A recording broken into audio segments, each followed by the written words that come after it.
They say a mother's love is unconditional, but what happens when that love is returned with silence and a closed door?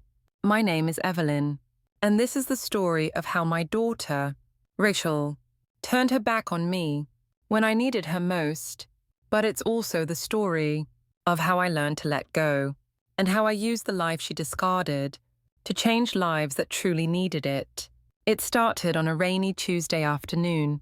I remember the sound of the clock ticking in the kitchen, the soft tap of raindrops against the windows, and the email that shattered the ground beneath my feet.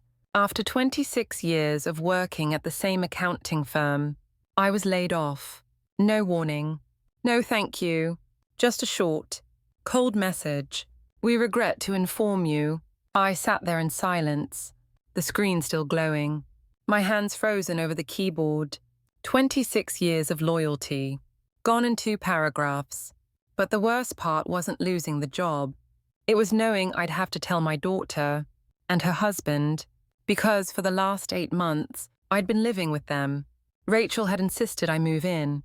It'll save you rent. Mom, she said, you can relax a bit. Focus on yourself. At first, I resisted. I'd always valued my independence. But she was persistent kind. And Jake, her husband, seemed supportive, at least on the surface. So I moved into their guest room, tried not to be in the way, helped with groceries, cooked dinner, took care of laundry when they worked late. I thought I was helping. But after I lost my job, something in the house changed. It was subtle at first. Doors shut a little harder. Conversations paused when I entered the room, whispers behind walls I wasn't meant to hear. And then, one night, I heard something I was never supposed to. Jake's voice, low, sharp. She's not working. She's just here. You said it was temporary. Then, Rachel, I know, but she's my mum. You're not running a charity. Rach, you said you wanted a nursery. How's that supposed to happen if she's in the way? There was silence. And then she said, I'll talk to her. She didn't talk to me. Not the next day. Not the one after that. Instead, she texted a message, as cold as the layoff email. Hey, Mom, can we talk? Jake and I think it's time you look for your own place. Just like that. No conversation. No explanation. No warmth. I stared at the screen, heart pounding. I hadn't even told her I lost my job yet. I was still figuring it out, still trying to stay afloat. That night, I walked into the kitchen to find Rachel already there. She didn't look up. About the message, I started to speak, but she cut me off. It's not personal. Mom, it's just, we need the space. You've been here a while. Jake's getting frustrated. And honestly, it's not helping that you're not contributing much. Not contributing. I had been paying half the groceries, covering the electricity bill, helping in every way I could. But she didn't see that. Or worse, she didn't care. I didn't cry in front of her. I nodded. Quiet, dignified. I went back to the guest room and began packing my things that same night. Rachel didn't offer to help. Jake didn't even come home. I left the next morning, before they woke up. No goodbyes, just a silent exit from the life I once thought I'd always belong in. But here's the thing, Rachel didn't know everything. She didn't know that 6 years earlier, I'd sold a small property I inherited from my mother. She didn't know that I'd quietly invested it in real estate and mutual funds. She didn't know that over the years, it grew into a private fortune. I never spoke of it, not because I didn't trust her, but because I never wanted money to define my relationships. But that day, as I carried 2 suitcases onto the city bus, I realized something. The person who discarded me for not having enough would never have access to what I truly had, and that was about to change everything. I rented a small 1-bedroom apartment in a quieter part of the city. Nothing fancy, just enough. The landlord asked about employment. I showed him my investment returns instead. He raised an eyebrow and handed me the lease without another question. The next few weeks were peaceful, strangely peaceful. I cooked meals for one, slept better, read books I hadn't touched in years, and I planned, not revenge, not cruelty, but clarity. I updated my will, removed Rachel as beneficiary, established a trust fund instead, but not for her, for the children who truly had no parents, no homes, no warm meals or quiet places to rest. And while she and Jake redecorated their nursery, I redecorated my peace. Rachel reached out once, a quick text. "Hey, just wanted to check in. Hope you're okay." I didn't reply. 3 days later, another message. "Sorry if things felt rushed. We really needed the space." It wasn't personal, but it was. It always is.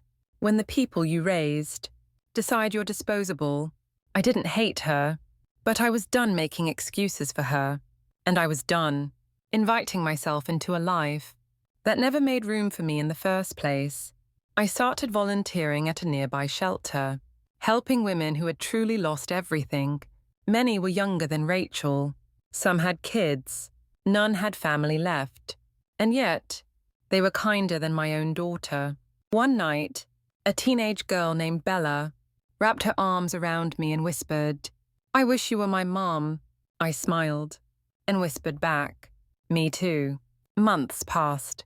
I didn't hear from Rachel again, until the day their landlord knocked on my door. Yes, my door.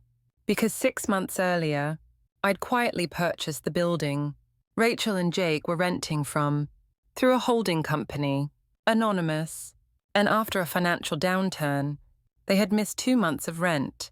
He asked if I wanted to evict the tenants. I asked for the unit number. He told me it was theirs.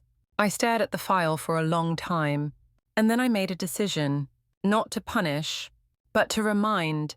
I signed the form. 3 weeks later, Rachel stood in the lobby of my building, tears in her eyes, holding a box of their belongings. She didn't see me, but I saw her, and for a moment, I felt nothing. Not victory, not rage, just release. That night, I sat on my balcony, cup of tea in hand, city lights flickering like distant memories. I thought about Rachel, about Jake, about the silence that had settled between us like ash. I remembered the little girl who used to fall asleep on my chest, the one who'd call me a hero after I fixed her scraped knee. And then I remembered her voice, the night she let Jake decide that I was too much, too old, too inconvenient. I wasn't angry anymore. Anger is loud, messy. What I felt now was something quieter, colder, detachment. The next day, I transferred another $100,000 into the trust fund for orphaned girls, specifically for those aged 12 to 18 who'd been abandoned by their own families. Each name on that list became a promise, each dollar a whisper of defiance. A year passed. Rachel sent a letter, not a text, not an email, a real letter, handwritten, shaky. She apologized, said they lost the baby, that they were struggling, that she missed me. At the end, she wrote, "I didn't know how much I needed you until you were gone." I read the letter twice, then placed it gently in a drawer. With all the other things, I no longer answered. I wasn't cruel. I didn't shut her out to punish, but I couldn't go back to being an afterthought. I sent her a short response. "I'm glad you're safe. I hope you find what you're looking for." No signature, no return address.